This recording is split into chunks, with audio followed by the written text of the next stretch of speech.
What happens when a woman who gave up everything for love discovers that love was a lie? This isn't just a story of heartbreak. It's a story of chilling betrayal and masterful revenge. For months, Elara Vance believed she was living a fairy tale, pregnant with the child of charming tech millionaire Julian Croft. But while Julian was sleeping in the arms of his mistress, he was also plotting to cast his pregnant wife aside with nothing. He underestimated her. He forgot who she was before she met him. And in one single silent night, while he dreamt of his future, she took hers back, draining every dollar from his empire and vanishing into thin air.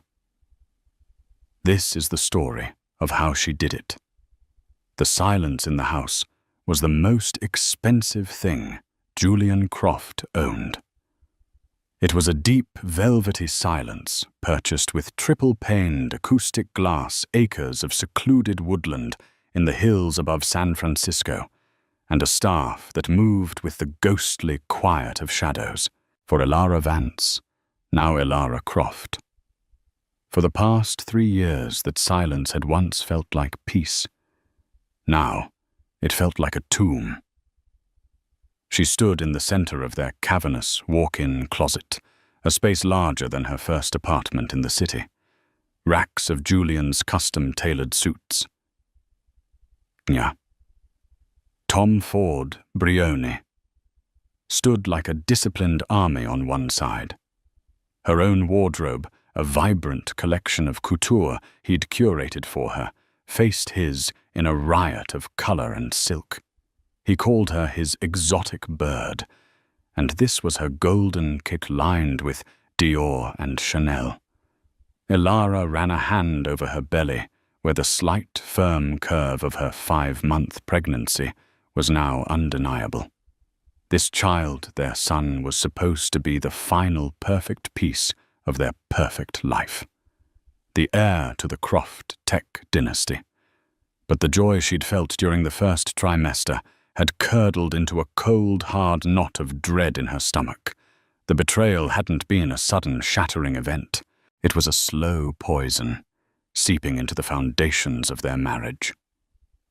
It began with the little things. The late nights at the office that stretched into sunrises, the business trips to Singapore and Zurich that left him smelling of a perfume that wasn't hers, a faint, cloying scent of jasmine and sandalwood. The way he angled his phone away from her, a screen that had once been an open book, now a dark, reflective secret. Julian was a creature of habit and immense arrogance. It was this combination that became his undoing. He believed he was too smart to be caught, and Elara was too docile, too in love to ever suspect him. He was wrong on both counts. The first real crack in the facade appeared a month ago. He'd left his secondary phone, the one he claimed was for international business, charging on the nightstand, an almost laughably amateur mistake. At 2 a.m., as Elara lay awake wrestling with pregnancy-induced insomnia, it lit up, not with a call or a text, but a calendar notification. Siena, the St. Regis, 9 p.m. Don't be late. Siena. The name was elegant, ecstatic. It sounded expensive, just like everything else in Julian's life. Elara's heart had hammered against her ribs, a frantic drumbeat in the oppressive silence. Her first instinct was to confront him, to scream, to shatter the placid surface of their lives. But a deeper, colder instinct took over. An instinct she thought she'd buried long ago from a life before Julian. Before she was Elara Croft society wife, she was Elara Vance, a forensic accountant for a top firm in New York. Her job had been to follow the money to find the rot hidden beneath layers of complex transactions and corporate lies. She was a hunter of financial predators. She'd given it all up for Julian, believing she'd found a love that made her old life of suspicion and numbers seem grey and meaningless. Now she realized she hadn't given it up. She had merely been dormant. That night, she didn't sleep. She slipped out of bed and went to her home office, a sterile white space that she rarely used. She turned on her encrypted laptop and began to dig. She started not with his phone, but with his money. Money never lied. Julian's finances were a labyrinth of shell corporations, offshore holding companies, and blind trusts designed to minimize taxes and maximize secrecy. To any normal person, it would be impenetrable. To Elara, it was a language she spoke fluently. She still had access to the master accounts, a sign of his ultimate arrogance. He'd given her access as a grand romantic gesture when they married, a symbol of their partnership, never imagining she possessed the skill to truly comprehend, let alone navigate the system. For weeks she spent her nights mapping his empire. While he slept, or while he was out at his business dinners, she was a ghost in the machine, tracing wire transfers, analyzing credit card statements, and cross-referencing expense reports. And there she was, Sienna Dubois, a name that appeared again and again.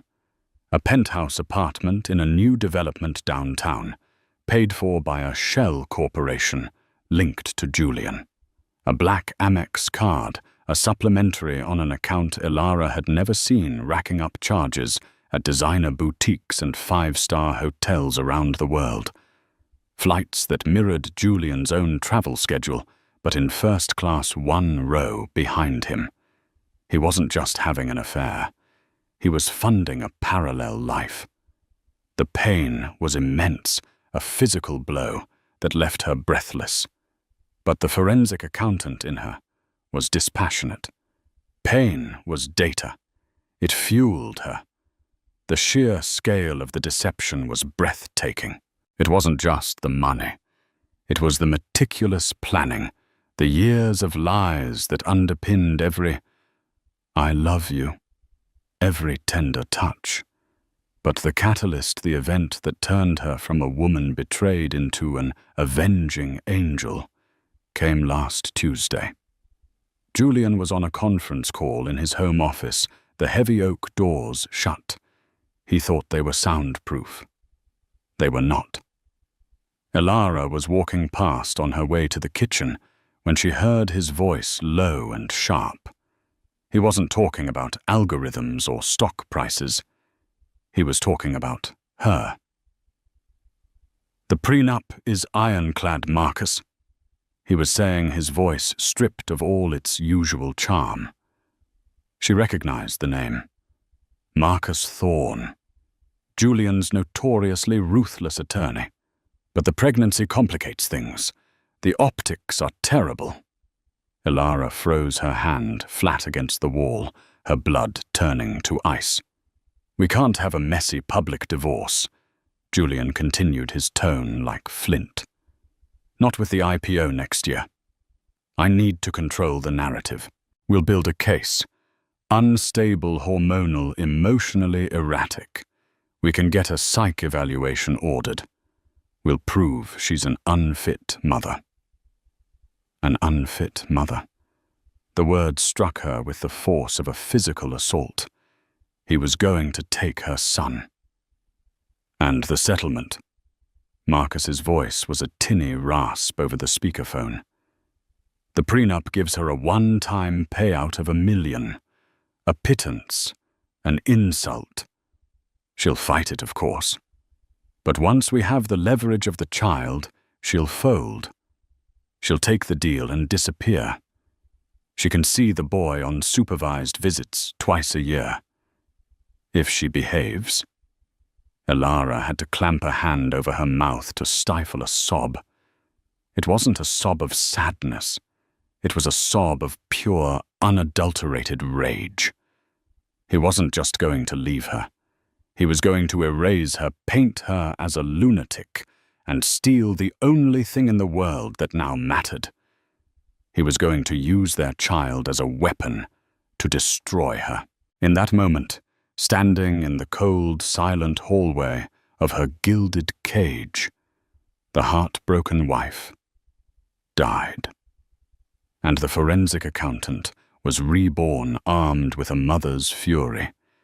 He wanted to leave her with nothing. She would leave him with less. She backed away from the door silently, her mind a maelstrom of calculations. This was no longer about a broken heart. This was war, and she would not lose. She went to her office and locked the door.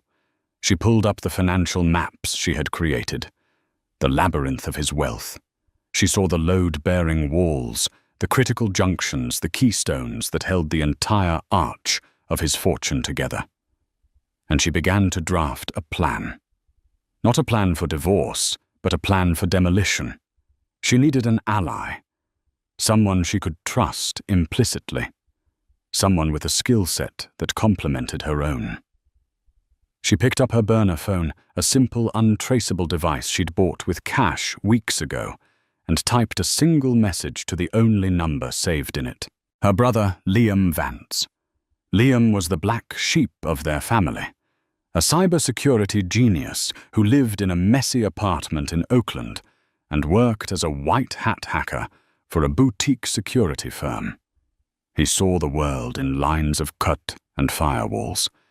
He'd always despised Julian, calling him a charismatic sociopath from the day they met. Elara had dismissed it as sibling jealousy. Now she saw it as the clear-eyed truth. Her message was simple. Operation Bonaparte. Are you in? It was a code from their childhood, a reference to Napoleon's escape from Elba. Their shorthand for a plan that was audacious, risky, and had to be executed with military precision. The reply came back in less than 30 seconds. For you, I'd go to war with God. Send me the coordinates. The plan had a name. Now it needed a timeline. Elara pulled up Julian's calendar again. In 2 weeks, he was scheduled to fly to their villa in Lake Como for a solo retreat to decompress before the next quarter. The flight records she'd pulled showed a second ticket booked for Sienna Dubois. They would be together an ocean away, tangled in sheets that Elara's money, their money, had paid for. They would be sleeping, and she would be working. For the next 2 weeks, Elara played the part of the devoted, glowing, expectant mother. She feigned morning sickness, discussed nursery colors, and smiled lovingly when he touched her stomach. Every smile was a lie. Every touch felt like a spider crawling on her skin. She was a ghost in her own life, observing, gathering, preparing. She meticulously collected the final pieces of the puzzle, the security protocols for the private banking portals in Switzerland and the Cayman Islands, the vocal authentication phrases for his stockbroker, the seed phrases for his various cryptocurrency cold storage wallets, which she found on a thumb drive hidden in a hollowed-out copy of The Art of War in his office.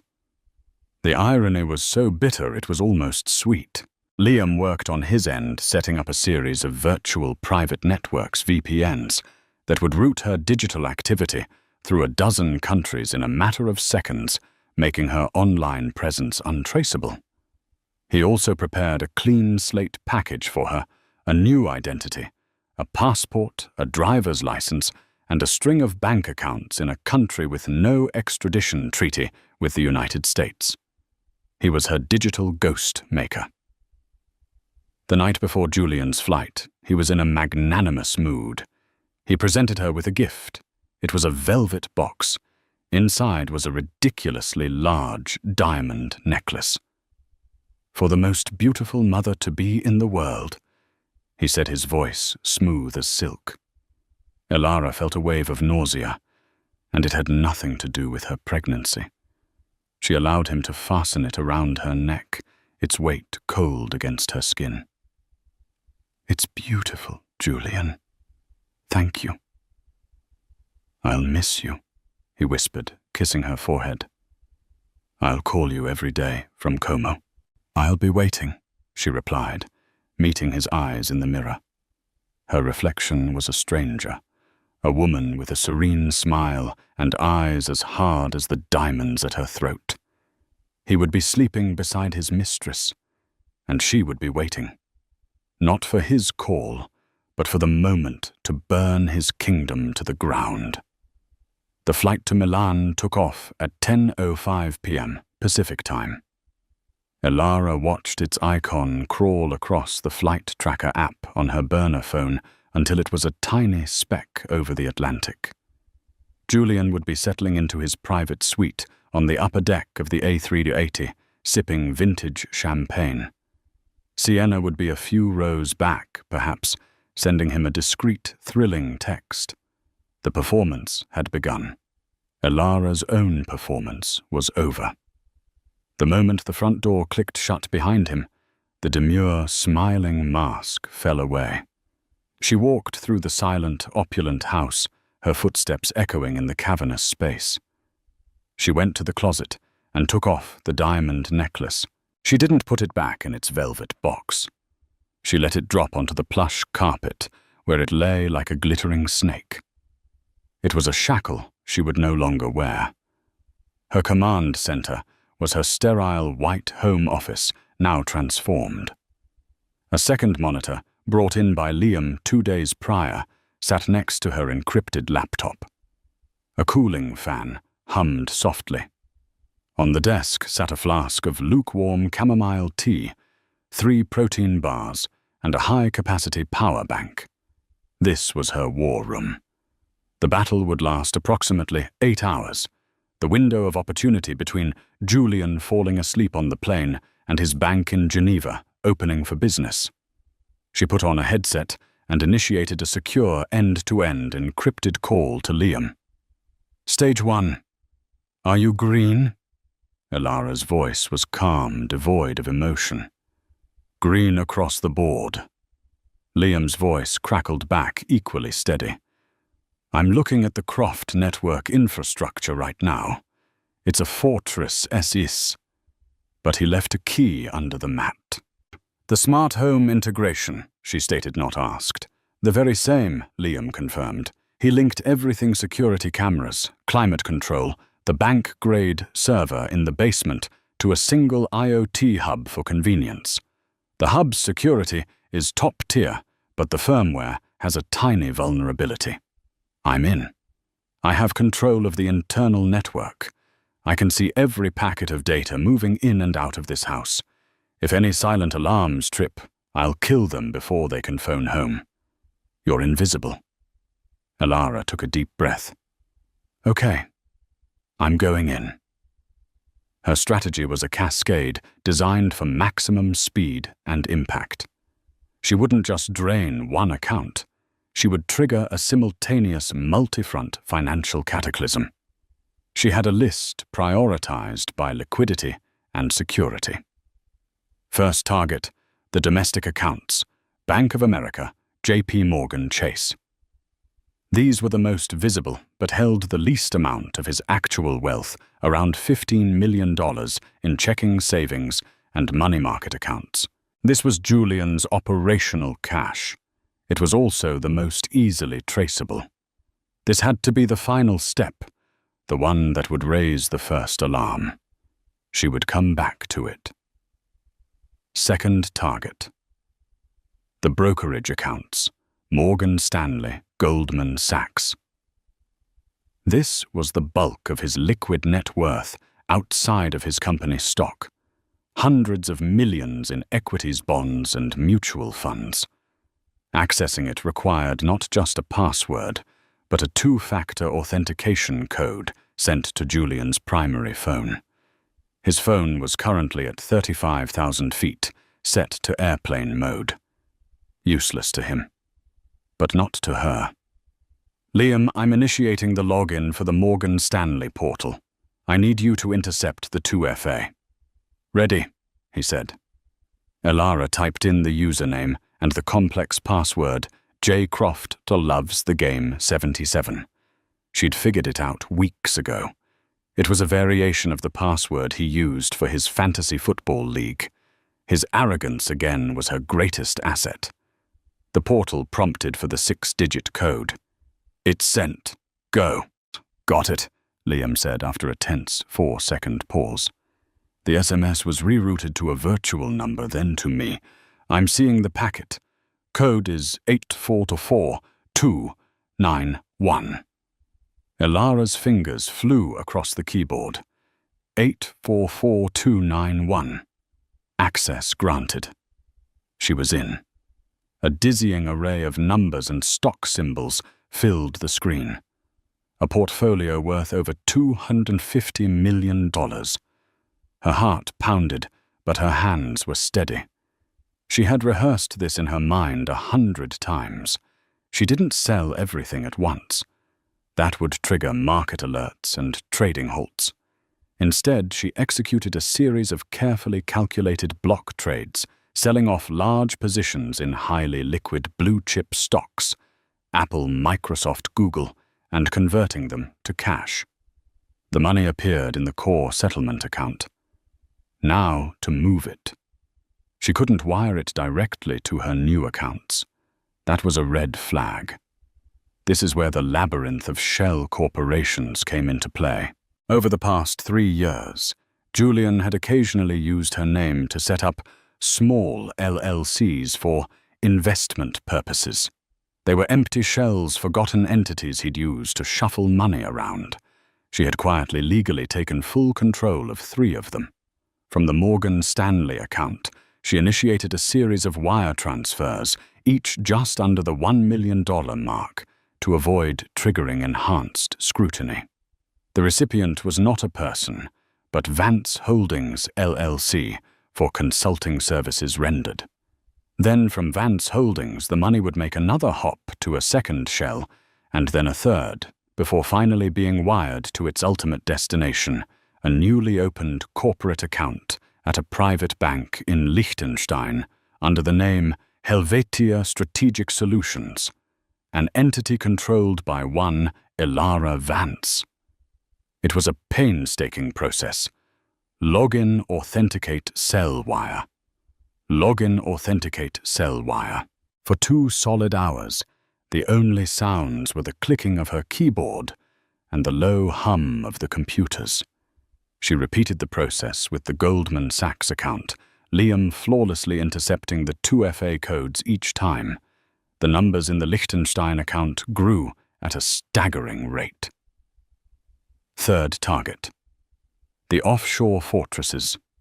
Pictet Group, Geneva Butterfield Bank, Cayman Islands. This was the old money, the truly dark money. Hidden, protected by layers of international law and banking secrecy. This was the hardest part. The security here was biometric. To access the Pictet account, Julian used a vocal authentication system. "You need to give me your best, Julian," Liam said, a hint of gallows humor in his voice. Elara had prepared for this.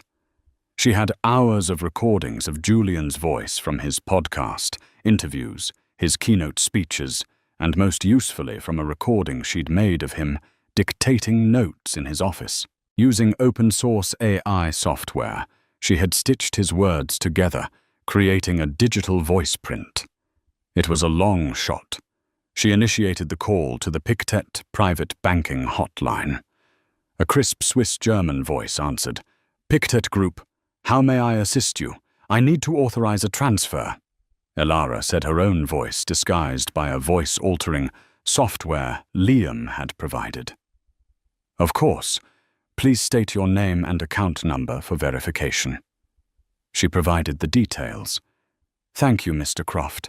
And now for vocal authentication, please state the phrase, 'The mountain air is the clearest.'" This was the moment of truth. Elara clicked her mouse. The synthesized voice of her husband, a perfect digital mimicry, spoke from her computer. "The mountain air is the clearest." An agonizing silence followed. Elara held her breath.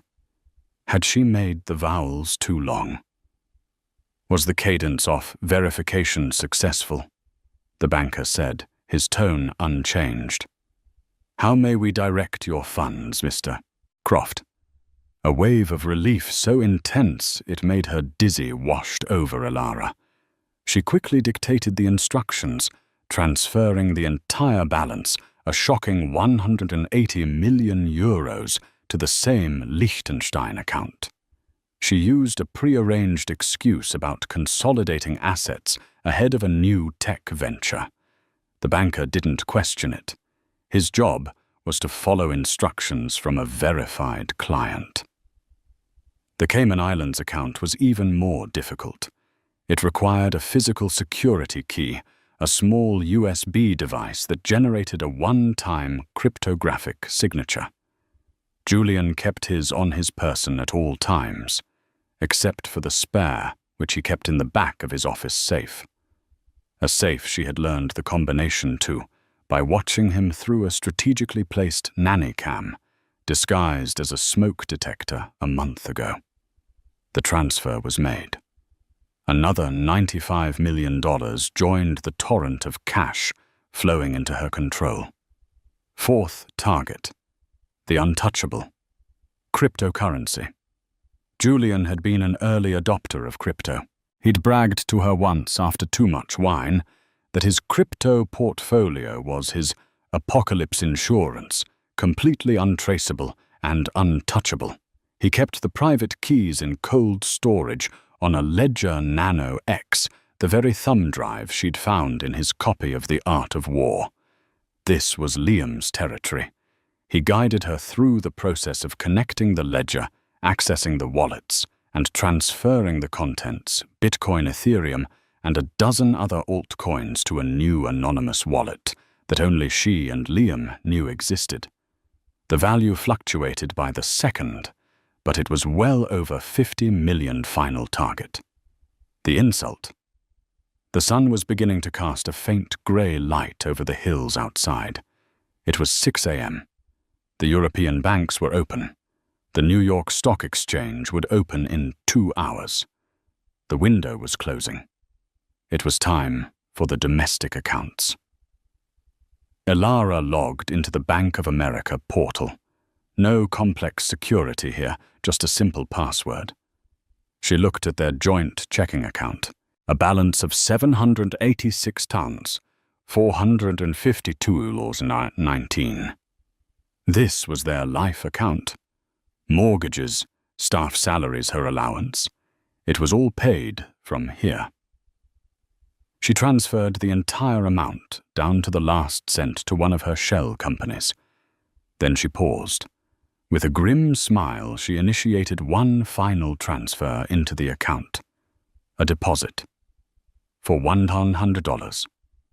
She did the same for his personal checking account at Chase, emptied it completely, and deposited a single dollar, enough for a cup of coffee or a bus ticket. It was over.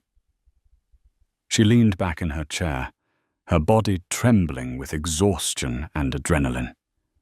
She looked at the final tally on a spreadsheet she'd kept open. She had systematically liquidated and transferred just over $500 million.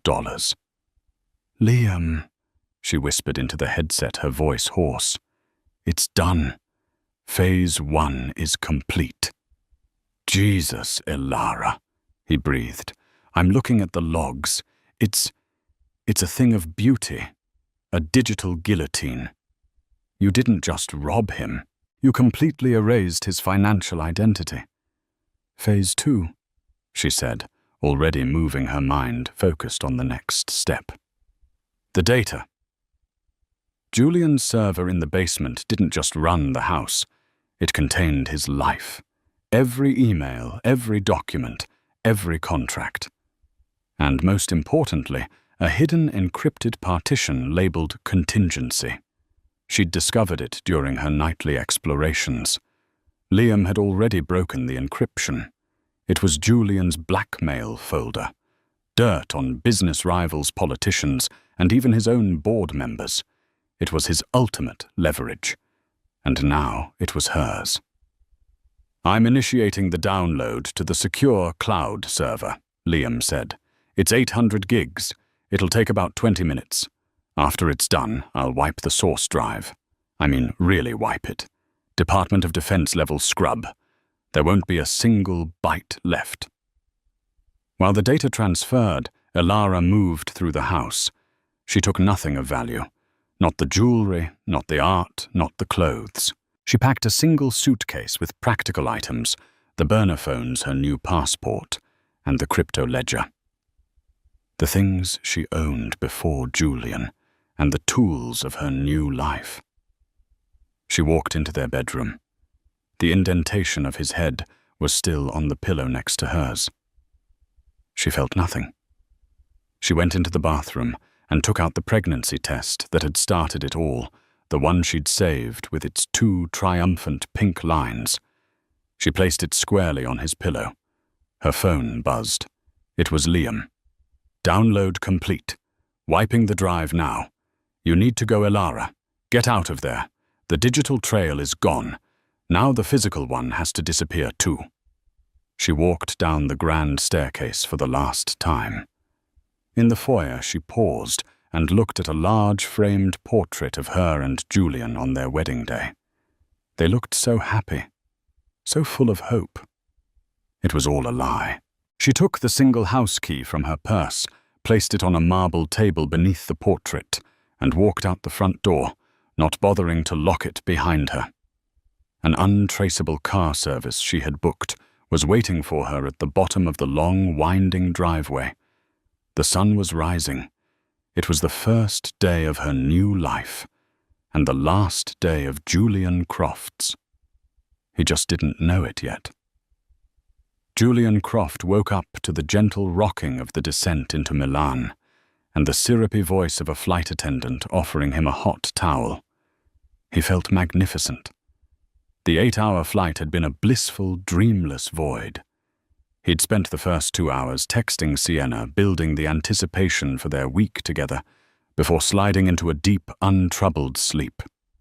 He was a master of the universe, flying toward his mistress in his private sky throne, his perfect life and pregnant wife waiting patiently for him back home. He deplaned, breezed through a private customs channel, and found Sienna waiting for him just beyond the gate. She was stunning, wearing a white linen dress that clung to her in the humid Italian air. He kissed her deeply, a public display of ownership. "I missed you," she murmured against his lips. "The wait is over," he said, taking her hand and leading her toward the waiting black Mercedes that would spirit them away to Lake Como. The first sign of trouble was innocuous. As they settled into the plush leather seats for the hour-long drive, Julian took out his Amex Centurion card to pay the private handler who had expedited their arrival. "My apologies, Mr. Croft," the man said with a slight bow, handing the card back. "It has been declined." Julian stared at the man, then at the card. Declined. That was impossible. It was a card with, for all practical purposes, no limit. He must have swiped it. "Run it again," he commanded, his voice sharp with annoyance. The man did. The result was the same. A flicker of irritation crossed Julian's face. He handed the man a different card, a JP Morgan Reserve card. Declined. Sienna watched, her brow furrowed with concern. "Is everything all right, darling?" "It's nothing." Julian snapped, his face flushing. He pulled a thick roll of euros from his travel wallet and peeled off several €100 notes, thrusting them at the handler.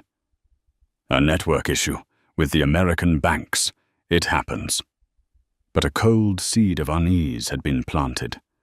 Throughout the scenic drive, as the majestic Alps rose around them, Julian was uncharacteristically silent. He kept checking his phone, trying to access his banking apps. Each one met with a new baffling error message: invalid credentials. Please contact customer support. He tried to reset a password. The request for a confirmation code went to his email. When he tried to log into his email, that too was blocked. Unusual activity has been detected on your account. Access has been suspended. By the time they arrived at the grand waterfront villa in Como, Julian's mood had soured completely. The majestic view of the shimmering lake and the charming village of Bellagio across the water did nothing to soothe him. He left Siena to direct the staff with the luggage and retreated to the study, slamming the door behind him. He needed to call his private banker at Morgan Stanley. He dialed the number from memory. "Mr. Croft," said his longtime banker, David Chen. "Good morning. Or I suppose good afternoon for you. I was expecting your call." "David, what the hell is going on?" Julian barked. "None of my cards are working. I'm locked out of everything." There was a pause on the other end of the line. When David spoke again, his voice was strained formal. "Julian, according to our records, you initiated a full liquidation of your portfolio, starting at approximately 11 p.m. Pacific time last night. All assets were converted to cash and wired out." Julian felt the blood drain from his face. "What? That's insane. I was on a plane. I didn't authorize anything." "We have the logs," David said, his voice now cold and professional. "The login was successful. The two-factor authentication codes were all verified. The wire transfers were made to a holding company. It was all done under your credentials. As of 3:45 a.m. this morning, your account balance with us is 0. 0. Julian whispered the word. It felt alien in his mouth. "The same activity was reported at Goldman." David added his voice low. "And I received automated alerts from the correspondent banks in Geneva and the Caymans. Your accounts there have been emptied. Julian, someone has systematically dismantled your entire liquid financial profile in under 8 hours. We've flagged it as a potential high-level breach, but the digital footprint is a ghost. It's routed through half the world and disappears in Liechtenstein. The authorities have been notified." Julian's phone slipped from his numb fingers and clattered onto the marble floor. He sank into a leather chair, his mind reeling. This wasn't a hack. A random hacker would have been messy, would have tripped alarms. This was precise. This was surgical. This was personal. And then a thought so monstrous and unbelievable it almost made him laugh. Elara. No. Impossible. Sweet, docile Elara. The woman who couldn't even balance a checkbook, who thought a stock option was a menu item. She couldn't have done this. She wouldn't have the first clue. He snatched up the phone and dialed her number. It went straight to voicemail. He tried again. Voicemail. He called the house landline. It rang and rang unanswered in the vast, empty mansion. Panic, a sensation Julian hadn't felt since he was a teenager, began to claw at his throat. He called Marcus Thorne, his lawyer. "Marcus," he yelled when the man answered. "It's gone. Everything. The money is gone." "Julian, calm down and tell me what happened." Marcus's voice was a splash of ice water. Julian explained the situation in frantic, clipped sentences. The declined cards, the locked accounts, the call with David Chen. When he finished, there was a long silence on the line. "It's her, Marcus," Julian breathed. "It has to be her." "Your wife?" Marcus sounded skeptical. "Julian, with all due respect, she plans charity galas, not financial coups." "You don't know her," Julian shouted, pacing the room like a caged animal. There was a life before me. She worked in finance, forensic accounting. I thought it was a cute little hobby. Forensic accounting, Marcus repeated slowly, the gravity of the words sinking in. Oh my God. Julian, stay where you are. I'm getting on the first flight to SFO. I'll go to the house. Find out what's happened. Don't talk to anyone. The wait was torture. Sienna tried to talk to him, to soothe him, but he waved her away with a snarl. She retreated, her face pale with fear and confusion, leaving him alone with his spiraling thoughts. Hours later, Marcus called back. His voice was grim. I'm at the house, Julian. The police are here. I told them you suspected a break-in. And, Julian demanded. There's no sign of forced entry, but she's gone. Her clothes are here, her jewelry. Everything, except a single suitcase. The staff hasn't seen her since you left. What did you find? Marcus cleared his throat. In your office, the safe is open. It's empty. In the bedroom, Julian. She left something for you on your pillow. What was it? A pregnancy test, the positive one. Julian let out a strangled cry. It was a message. She wasn't just taking the money. She was taking his son. His heir. And the server in the basement, Marcus continued, his voice dropping lower. It's been wiped, professionally. There's nothing left. Julian, whatever was on there is gone. Or rather, someone else has it now. The blackmail files, his leverage, his power, gone. Julian Croft, the millionaire tech mogul. The master of the universe was standing in a borrowed villa in Italy with no access to money. His empire hollowed out his darkest secrets in the hands of his pregnant runaway wife. He wasn't a king anymore. He was just a man in a castle of ash. Find her, Julian whispered, his voice a venomous hiss. I don't care what it costs. Use every resource, every PI, every contact we have. I want her found, Marcus. I want my son, and I want her to pay for this. Find Elara Vance. The hunt had begun, but Elara was no longer Elara Croft, or even Elara Vance. Thousands of miles away, a woman named Anna Muller stepped off a train in a sleepy, picturesque town nestled in the Austrian Alps. She wore simple clothes, her hair was cut shorter and dyed a mousy brown. She carried a single suitcase and a backpack.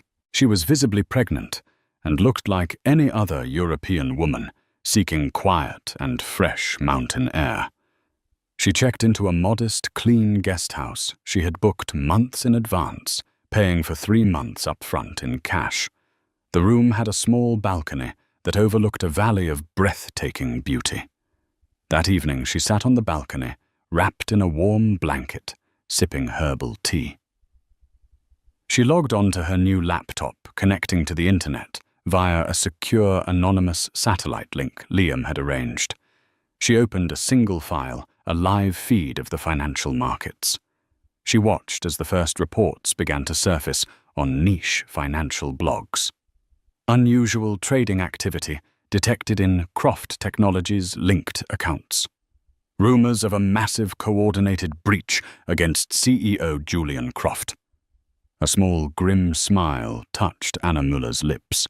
The world was beginning to notice, but they were looking for a hacker, a shadowy syndicate. They would never think to look for a pregnant woman in a tiny Austrian village. She placed a hand on her belly, where she felt a faint, fluttering kick. We're safe now, little one, she whispered to her unborn son, her voice carried away by the clean, cold mountain wind. We're free. But she knew, with a certainty that chilled her to the bone, that it was only a matter of time before Julian's rage found its way across the ocean. This was just the end of the beginning. The following weeks were a study in contrasts. For Julian Croft, they were a descent into a special kind of hell, one reserved for the powerful, who suddenly find themselves powerless. For Elara, now living and breathing as Anna Müller, they were a quiet, nerve-wracking renaissance. Julian's life imploded with spectacular speed. The news of his financial wipeout could not be contained. It bled from niche financial blogs into the mainstream press. Tech titan Julian Croft, victim of unprecedented cyber heist, screamed one headline. Croft's fortune vanishes overnight, cried another. His company's board of directors, already jittery about the upcoming IPO, went into panic mode. The IPO was indefinitely postponed. His reputation, once his most valuable asset, was now toxic. He was a prisoner in his own mansion. He couldn't pay his staff, who quickly departed. He couldn't pay the legion of landscapers, pool cleaners, and security guards. The grand house began to feel less like a palace and more like a mausoleum gathering dust. He lived on takeout food, paid for by Marcus Thorne's corporate card, a daily humiliation that gnawed at him. His rage was a living entity. He and Marcus turned the mansion's dining room into a war room. A massive whiteboard was installed, covered in maps, timelines, and potential leads. They hired the best private investigators money could buy, or rather that Marcus's firm could front him. They scoured flight manifests, border crossings, and financial transaction records. But they found nothing. Elara had vanished as if she'd never existed. There was no record of an Elara Croft or Elara Vance leaving the country. Her credit cards were untouched. Her bank accounts were dormant. She had become a ghost. The only clue was Liam. They knew he was her brother. They knew his skill set. Julian's investigators descended on Liam's life, but he was just as clean. He'd wiped his own digital tracks with the same professional precision. When investigators showed up at his apartment, he was calm, cooperative, and expressed deep, convincing concern for his missing sister, whom he claimed to believe had been abducted by the same people who stole Julian's money. He was an unshakable wall of plausible deniability. "She's smarter than we thought," Marcus conceded one evening, staring at the blank whiteboard. "She didn't just run. She executed a pre-planned exfiltration. She had help, professional help. It was her brother," Julian hissed, slamming his fist on the table. "I know it was. Knowing it and proving it are two different worlds, Julian. And even if we could prove it, he's not the one with your $500 million. Julian's only hope, his only focus, was Sienna. He interrogated her relentlessly. He replayed every conversation she'd ever had with Elara, every chance encounter. Sienna, terrified and trapped, racked her brain. "She was always so quiet, so polite," Sienna sobbed during one of their sessions. "We barely spoke. She talked about the baby, about wanting to raise him somewhere with fresh air, away from the city." "Fresh air? The whole world has fresh air," Julian roared. "No, wait," Sienna said, her eyes widening. "There was one thing. A long time ago at a charity auction, she was looking at a painting, a landscape. She had this wistful look on her face. I asked her about it.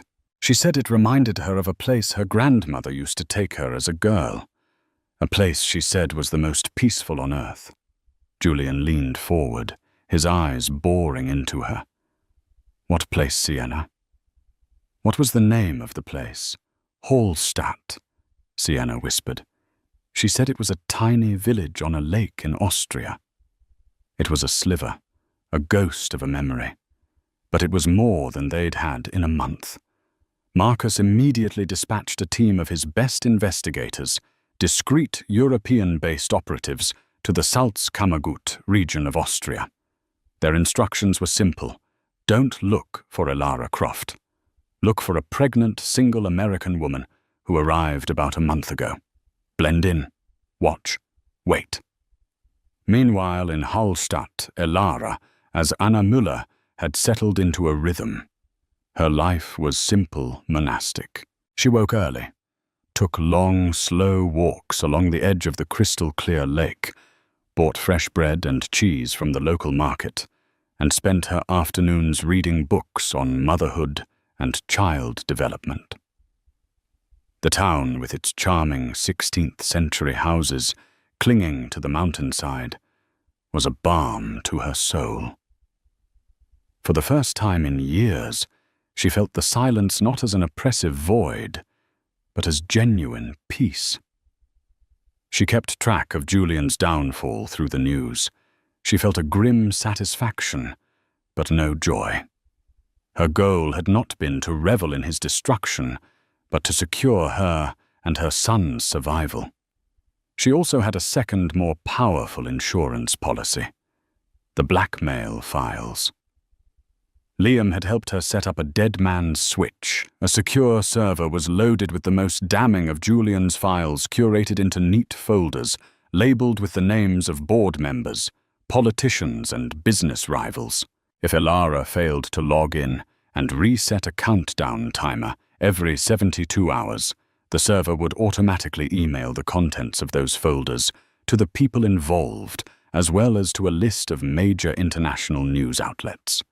It was a weapon of mutually assured destruction. As long as she was safe, Julian's secrets were safe. If she disappeared, so did his world. The first sign that her peace was about to be shattered came in the form of a man in a tweed jacket. She saw him at the local cafe, reading a German newspaper, but holding it like a man who didn't speak the language. She saw him again the next day near the funicular railway, ostensibly taking pictures, but with his lens pointed more often toward the town square than the mountain view. He didn't look like a tourist. He looked like a hunter. Her blood ran cold. She went back to her guest house, her heart pounding, and immediately called Liam on their secure line. "They're here," she said, her voice tight with fear. "I've spotted one. There may be more. Okay, Elara, stay calm." Liam's voice was a steadying presence. "The plan is in place. Are you ready to move to Phase 3? "I'm ready," she said, her hand instinctively going to her now very prominent belly. "Good. The Swiss package is waiting for you. Go now. Don't take anything that connects you to Anna Müller. I'll wipe your digital trail here. Anna Müller will cease to exist within the hour. Be safe, sis." Elara hung up. She took a deep breath, steeling herself. The quiet interlude was over. The war was entering a new phase. She left the guest house with nothing but a small purse. She walked calmly to the train station, but instead of buying a ticket, she went into the restroom. 5 minutes later, a different woman walked out. The mousy brown wig was gone, replaced by a chic black bob. Simple glasses framed her eyes, and a stylish maternity coat replaced the plain one she'd been wearing. She now looked less like a German Hausfrau and more like a wealthy Parisian on a holiday. She bypassed the train and went to the local car rental agency, a pre-booked reservation under her third identity, Chloe Dubois. She drove not east toward Vienna, but west toward the Swiss border. As she drove, a black Audi fell in behind her. It was the man in the tweed jacket. They had found her. They were following her. But this was part of the plan. She wasn't running from them. She was leading them. She drove for 2 hours into the heart of the Alps, the roads becoming more treacherous and winding. She was heading for a specific location. Liam had chosen the Grossglockner High Alpine Road, a famous scenic route that was notoriously dangerous and filled with hairpin turns. As she ascended, the weather turned the sky darkening, and a cold sleet beginning to fall. The black Audi stayed glued to her bumper. They were getting bolder, wanting to corner her. She reached the designated spot, a sharp, blind curve with a steep drop-off on one side. On the other side of the curve, hidden from view, a delivery truck was parked, its driver waiting. The driver was one of Liam's contacts, a former Special Forces soldier from Germany. Elara took a deep breath and floored it. She took the curve at a dangerously high speed. The Audi behind her sped up to keep pace. As Elara rounded the bend, she slammed on her brakes, her car skidding to a halt just behind the parked truck. The Audi, coming around the corner too fast on the slick road, had two choices: plow into the back of the delivery truck or swerve. The driver instinctively swerved. The car's tires screamed as they lost traction on the icy asphalt. For a heart-stopping moment, the Audi teetered on the edge of the road before plunging over the side, tumbling down the rocky embankment in a shower of sparks and shattered glass. Elara didn't wait to see the outcome. The back of the delivery truck opened. Her car was driven inside and the ramp closed. 10 minutes later, the truck drove away, passing the emergency vehicles that were just beginning to arrive at the scene of the tragic accident. Inside the dark, swaying truck, Elara's new life began. 2 days later, a healthy baby boy was born in a private, discreet clinic in Zurich. The news reached Julian a week later. His investigators had been pulled from the wreckage, seriously injured but alive. They had lost her. The trail was ice cold. He had failed. He had lost. He sat in his dark, dusty mansion, a broken man. The last of his money borrowed from Marcus was gone, and then he received an email. It contained no text, just a single attachment. It was a photo, a crystal-clear image of a newborn baby, wrapped in a blue blanket, sleeping peacefully. Beneath it was a PDF document. It was a draft of a divorce settlement. The terms were simple. She would keep a fraction of the money, $50 million, placed in a trust for their son. The rest, over $450 million, would be returned to him. In exchange, he would sign the divorce papers, relinquish all parental rights, and agree to never under any circumstances attempt to contact her or their child ever again. It also contained a link to a website, password protected. The password was Sienna. When he logged in, he saw the neat folders of his blackmail files. The message was clear: refuse the deal, and his destruction would be absolute and public. It was a checkmate. She hadn't just beaten him. She had shown him mercy, but it was a cruel mercy, a mercy that left him alive, but utterly neutered a king of a diminished and tarnished kingdom. She had left him with the one thing she knew he now cared about more than money, his reputation, and his company. With a shaking hand, Julian Croft picked up the phone and called his lawyer. "Marcus," he said, his voice hollow. "She's won. Get me the papers. I'll sign." In a sun-drenched villa on the coast of Portugal, Elara, now truly free, watched her son sleep in his crib. She had her life back. She had her son. She had won her war. The ghost had defeated the hunter, not by destroying him, but by allowing him to live with the knowledge that she had held his entire world in her hands and had chosen to let it go on her terms. It was the ultimate power and the ultimate victory. Elara's story is a masterclass in strategy, courage, and the fierce, unyielding power of a mother's love. She didn't just get even.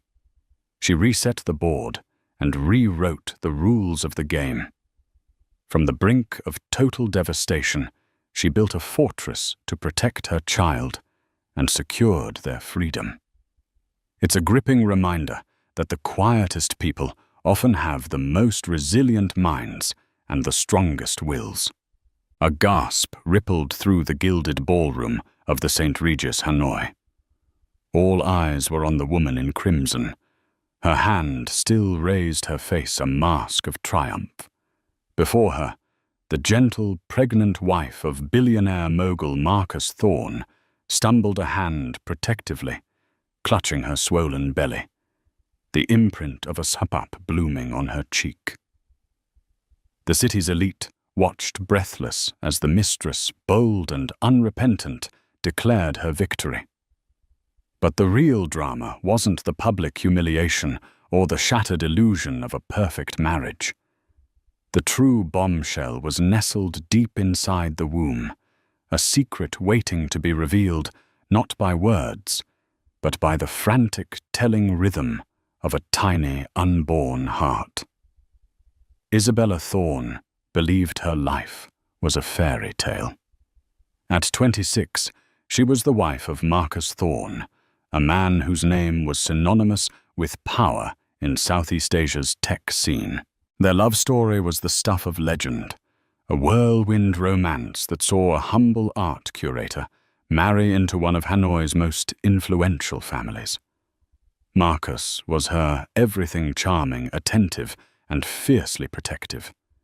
He had given her a life beyond her wildest dreams, a sprawling penthouse overlooking West Lake, a wardrobe filled with bespoke creations from designers like Kong Tri, and a love that felt as solid as the ancient stones of the nearby Temple of Literature. Now 6 months pregnant with their first child, a son, Isabella felt her world was complete. The nursery was a symphony of soft blues and creams filled with handcrafted toys and imported furniture. Marcus had been ecstatic, hosting lavish dinners to announce the heir to the Thorne empire. He would often rest his hand on her belly, his eyes alight with a joy that seemed to mirror her own. "Our legacy, my love," he'd whisper, his voice thick with emotion. "Everything I do for you and for him." But lately, hairline cracks had begun to appear in the flawless facade of their life. Marcus was working later, his phone calls becoming more frequent and hushed. He'd attribute it to a new acquisition, a hostile takeover that required his undivided attention. Isabella, trusting and devoted, accepted his explanations. She'd wait for him, the chef-prepared meals growing cold on the polished mahogany table, her own reflection in the panoramic windows, her only company. The whispers started subtly, a shadow of a rumor caught in the clinking of champagne glasses at charity galas. A name, Camilla, was mentioned in hushed tones by women adorned in diamonds and envy. Isabella ignored them. The high society of Hanoi was a viper's nest of jealousy, and she, the ingenue, who had captured its most eligible bachelor, was the prime target.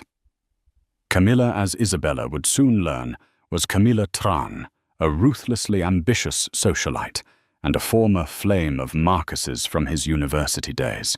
While Isabella exuded a quiet, cultured grace, Camilla was a firestorm. Her laughter was loud, her dresses were daring, and her ambition was an open secret. She had recently returned to Hanoi after a stint in Singapore, and her re-entry into their circle was as subtle as a lightning strike. The first time Isabella felt a genuine pang of unease was at the annual Vietnam Innovators Gala, held at the opulent St. Regis Hanoi. Marcus, who was receiving the top award, was uncharacteristically distracted all evening. His eyes kept flitting towards the entrance, his grip on her hand just a fraction too tight. And then Camilla had arrived. She wore a crimson dress that clung to her like a second skin. A stark, audacious slash of color in a sea of elegant pastels and classic blacks.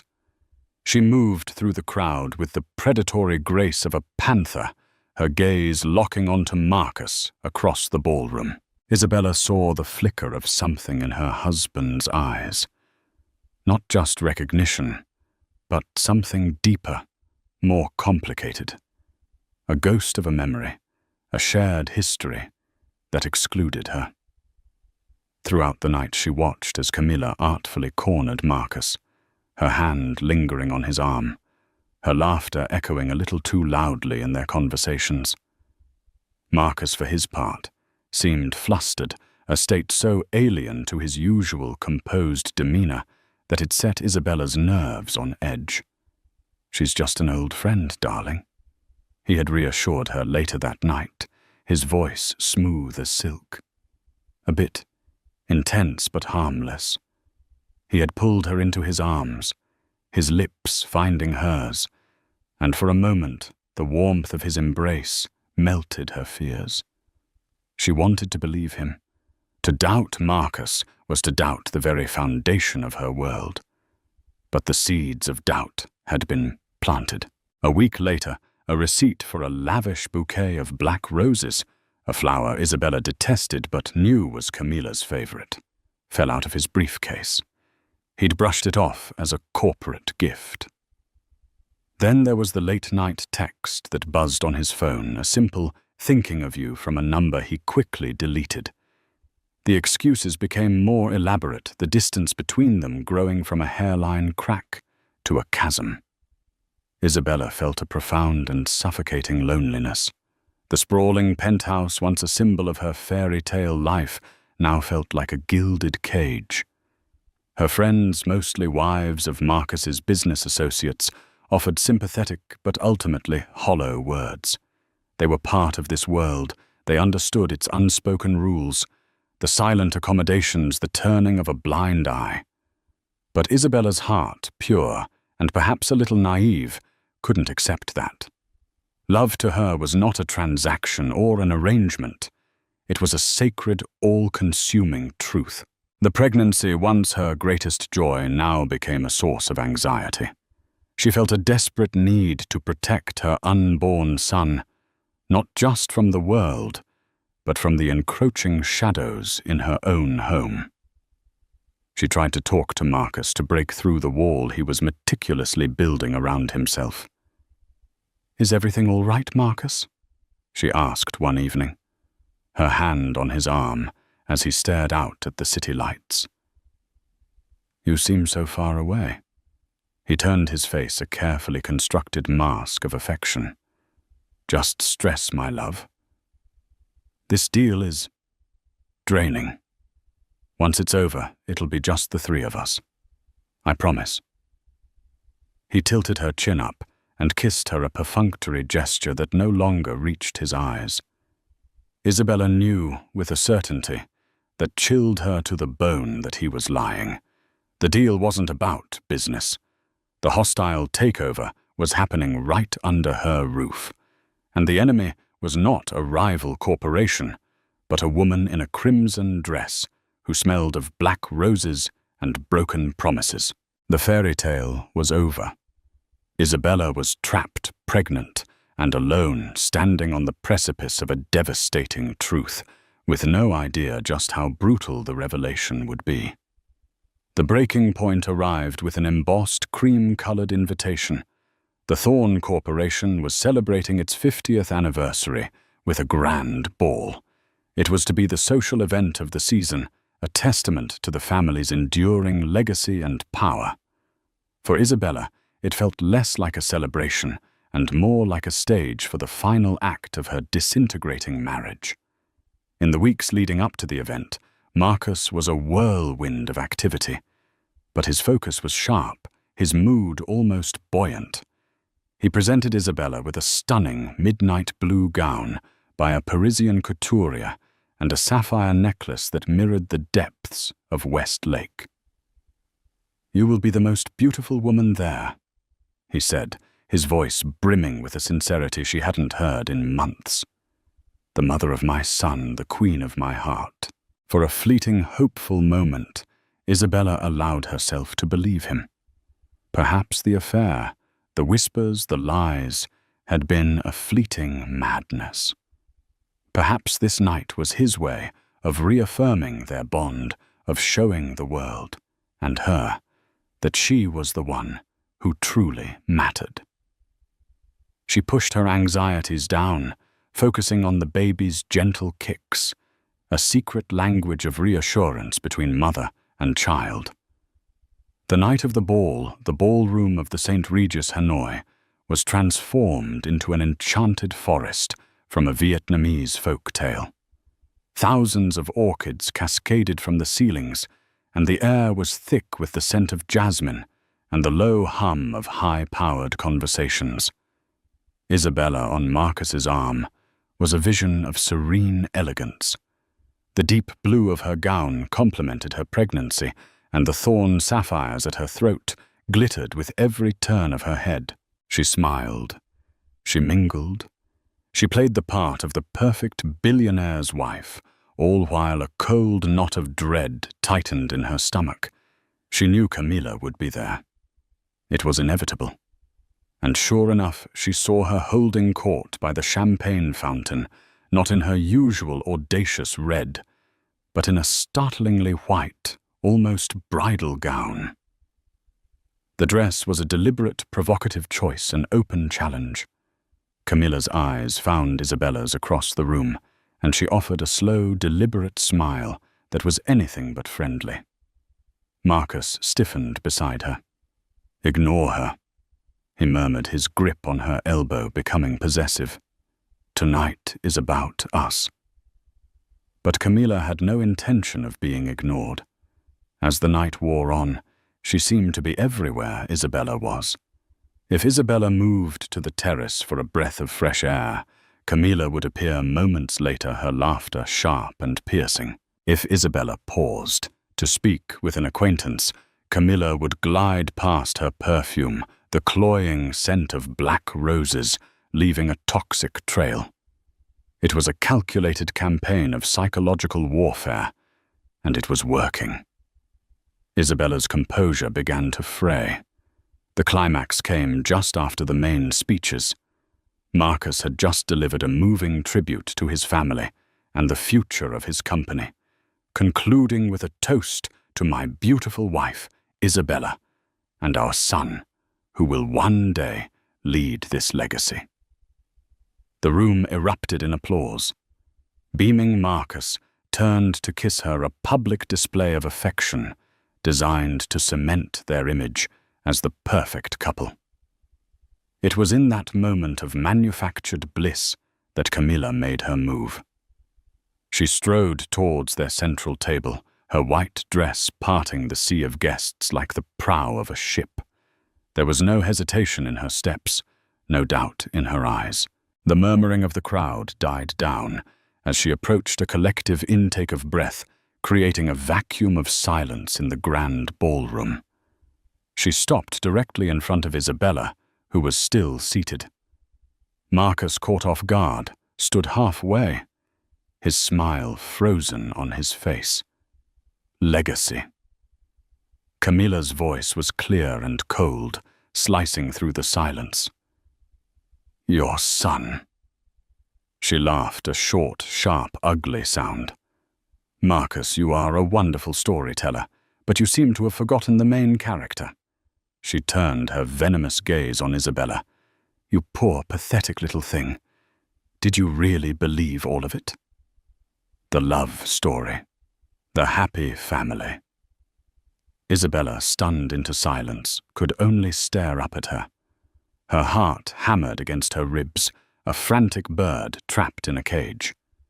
What are you talking about? She whispered, her voice barely audible. What am I talking about? Camilla's voice rose, theatrical and cruel. I'm talking about the fact that the child you are carrying is not the only thorn heir. I'm talking about the fact that Marcus has been with me in my bed every night he told you he was working late. Gasps rippled through the room. People were now openly staring their phones, discreetly raised to capture the unfolding drama. Marcus finally found his voice. Camilla, that's enough. You're making a scene. I'm making a scene. She shrieked, her composure finally cracking to reveal the raw fury beneath. You're the one who has been living a lie. You promised me, Marcus. You promised you would leave her. She then looked back at Isabella. Her eyes filled with a terrifying mix of pity and contempt. He was never going to leave me. This, she gestured at Isabella's belly, was just a little complication, an air for the public. But his heart, his passion, that belongs to me. Isabella felt the world tilt on its axis. The faces of the guests blurred into a grotesque gallery of gawking masks. She looked at Marcus silently, pleading with him to deny it, to say something to defend her. But he stood there, his face pale, his eyes darting between the two women, a trapped animal. His silence was the only confession she needed. Tears welled in Isabella's eyes, hot and shameful. She felt a protective instinct surge through her, a primal need to shield her son from this ugliness. She tried to stand to escape the suffocating scrutiny. "Please, stop," she managed to say. But Camilla was not finished. She saw the tears, the vulnerability, and she went in for the kill. "You think you've won?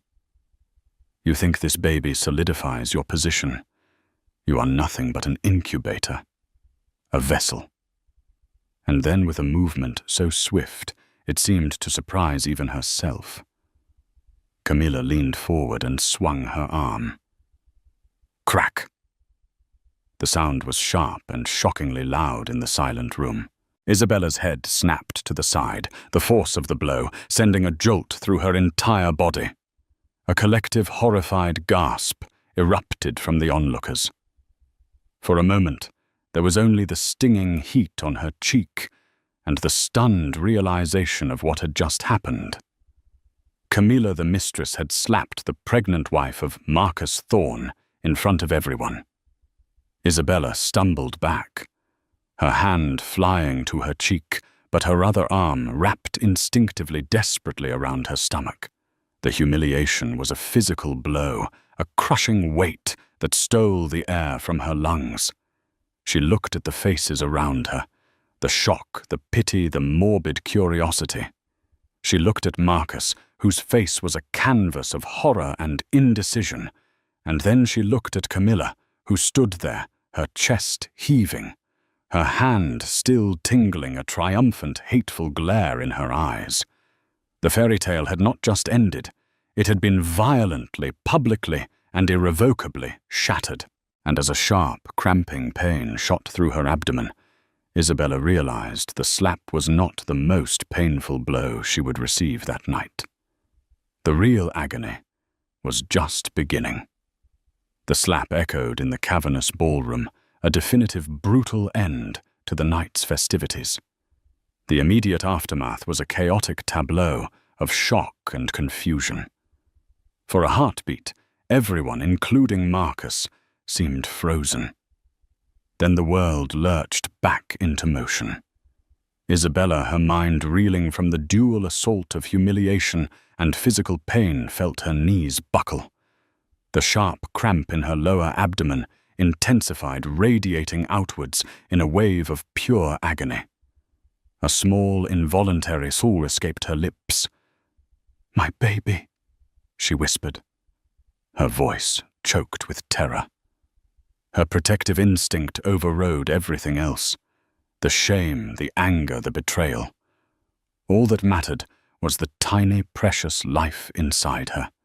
It was not her husband who caught her.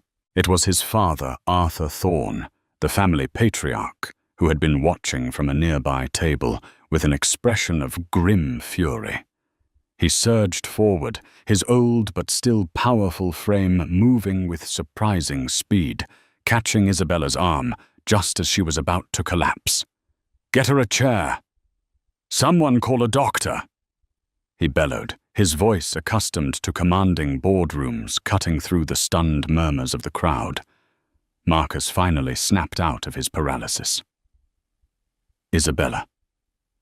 He rushed to her side, his face a mess of panic and guilt. "My God, are you all right?" He reached for her, but she flinched away. Her eyes filled with more pain than he had ever seen meeting his. In that single searing glance, he saw the complete and utter destruction of her trust in him. Camilla, meanwhile, seemed to realize the enormity of her actions. The triumphant fire in her eyes flickered, replaced by a flicker of panic. Assaulting anyone in this public manner was scandalous. Striking a pregnant woman was a cardinal sin, even in the morally flexible world of the super-rich.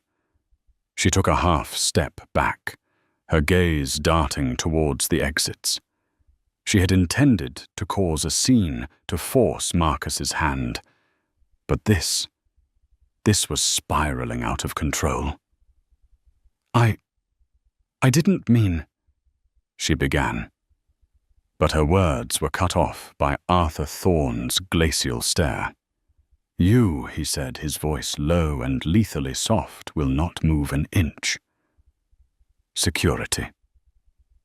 Two imposing men in dark suits materialized at his side. Escort Ms. Tran to a private room, and do not let her leave. Camilla's face paled.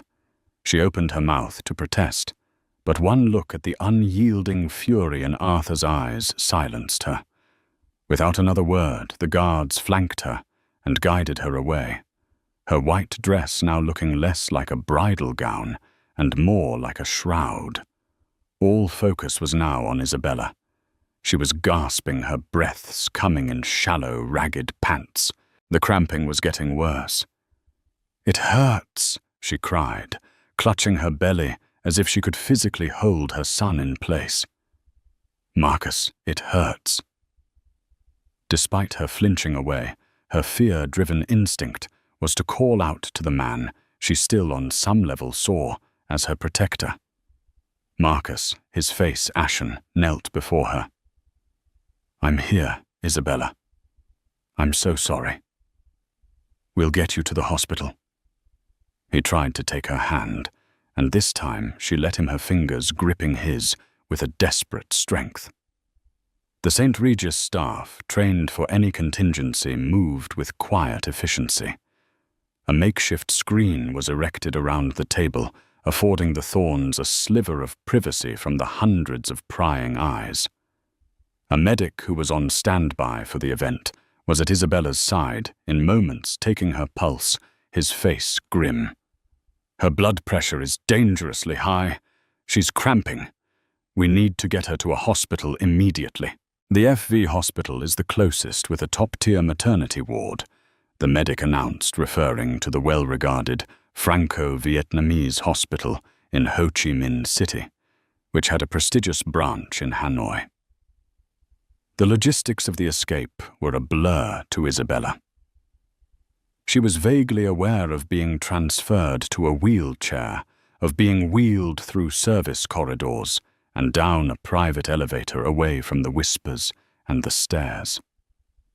The journey was a torment of pain and fear. Every bump in the road sent a fresh wave of agony through her. She kept her eyes squeezed shut, her hand never leaving her belly, whispering her son's name, a mantra against the encroaching darkness.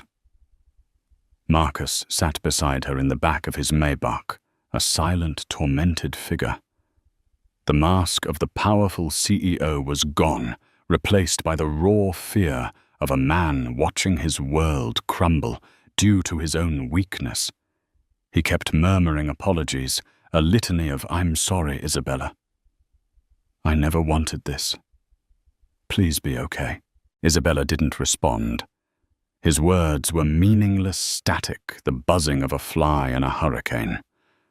The man whose promises had built her world had just stood by and watched it be demolished. His apologies were not for her. They were for himself. They were the desperate pleas of a guilty man trying to absolve himself, and she had no comfort to offer him. She felt a terrifying wetness between her legs, and a fresh surge of panic rose in her throat. "Something's wrong," she gasped, her eyes flying open and locking with his. "Marcus, something is wrong with the baby." The terror in her voice finally seemed to penetrate his self-pity. He barked at his driver. "Faster!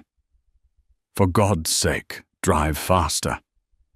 As the limousine sped through the glittering, indifferent streets of Hanoi, leaving the scene of her humiliation, far behind, Isabella felt a strange and chilling calm settle over her. The physical pain was immense, but it was the emotional agony that was truly defining. The slap had been a catalyst, a violent act that had shattered the gilded cage. But what echoed in its wake was not just the sound of a hand hitting skin, but the deafening silence of her husband's betrayal. It was the echo of a lie she had been living, a lie that was now threatening to cost her the only thing that mattered. She was no longer just fighting for her marriage or her dignity.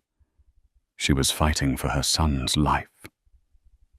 The emergency entrance of the FV hospital was a blur of harsh fluorescent lights and urgent controlled chaos. A team was waiting, alerted by Arthur Thorne's influential call. Isabella was swiftly transferred from the wheelchair to a gurney, the transition jarring her body and eliciting another cry of pain. Doctors and nurses swarmed around her, their voices a calm but urgent flurry of medical terminology. Pregnant, 26 weeks, presenting with severe abdominal cramping and signs of bleeding following a physical altercation. BP is 160/100. Tachycardic. Get her to the maternity ward, stat prep for an ultrasound. We need to check for placental abruption. Marcus was shunted to the side, rendered powerless and irrelevant by the medical professionals who now held his wife's and child's lives in their hands.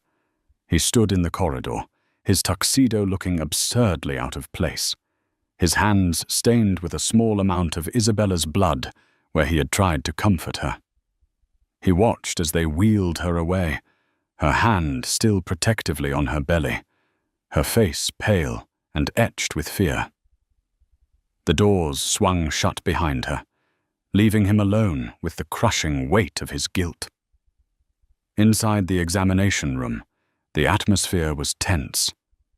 Isabella was gently helped into a hospital gown, her beautiful midnight blue dress unceremoniously cut away. The pain was a constant, terrifying rhythm. A kind-faced, middle-aged female doctor, Dr. Lian, introduced herself as the head of obstetrics. "Isabella, my name is Dr. Lian. We're going to take very good care of you and your baby," she said, her voice a beacon of calm in the storm. "We need to do an ultrasound to see what's happening. I need you to try and stay as still as possible." Isabella nodded, tears streaming silently down her temples. Is my baby going to be okay?" "We're doing everything we can to ensure that," Dr. Lian said, her reassuring tone never wavering, though her eyes betrayed the seriousness of the situation. "Let's have a look." The room fell silent as the ultrasound technician applied the cold gel to Isabella's stomach. All that could be heard was the soft whirring of the machine and Isabella's ragged breathing. She stared at the monitor, her heart pounding in her ears, praying for a sign, for a flicker of hope. The technician moved the transducer across her abdomen, the grey and black images swirling on the screen. Dr. Lien's eyes were narrowed in concentration, her brow furrowed. Marcus, who had finally been allowed in after an agonizing wait, stood in the corner, looking on helplessly. "There's the baby," Dr. Lien said softly. "He's small, but he's a fighter." Isabella let out a choked sob of relief. "He was alive. But I am seeing some cause for concern." The doctor continued, her tone becoming more clinical. "There appears to be a small subchorionic hematoma, likely caused by the trauma and the spike in your blood pressure. It's a bleed. That's what's causing the pain and the spotting. We need to monitor it very closely. But he'll be okay." Marcus's voice was hoarse from the sidelines. Dr. Lian didn't look at him. Her focus was entirely on her patient. The immediate danger is preterm labor. The stress and physical shock could trigger contractions. We're going to give you medication to stop them and a steroid shot to help the baby's lungs develop just in case." As she spoke, the technician adjusted a setting on the machine, and a new sound filled the room. Thump, thump, thump, thump, thump, thump. It was the sound of the baby's heartbeat amplified by the machine. It was fast, a frantic, galloping rhythm, but it was strong. It was the most beautiful sound Isabella had ever heard. Tears of relief streamed down her face. It was the sound of life, of hope. Dr. Lien smiled for the first time. A strong heartbeat. "That's a very good sign. A little fast, he's clearly stressed, but strong." Marcus stepped forward, a wave of relief washing over his face. Thank God, he breathed. The technician continued her work, taking measurements, capturing stills of the tiny profile, the little fists. Dr. Liard was explaining the course of treatment, complete bed rest, constant monitoring, when the technician suddenly paused. She zoomed in on one particular area of the screen, her own brow furrowing in a way that had nothing to do with the hematoma. "Doctor," she said quietly, pointing to the screen. "Could you look at this?" Dr. Lien leaned in, her professional gaze sweeping over the area the technician indicated. The room fell silent again. The baby's amplified heartbeat, the only sound. For a long moment, Dr. Lien said nothing. She simply stared at the image, her expression shifting from professional concern to one of utter bewilderment. "What is it?" Isabella asked, a fresh spike of fear piercing her relief. "Is something else wrong?" Dr. Lien turned from the monitor and looked at Isabella, then at Marcus, and then back to Isabella. Her face was a complex mask of confusion and something else, something that looked like disbelief. "Run the Doppler again," she instructed the technician. "Amplify it." The technician complied.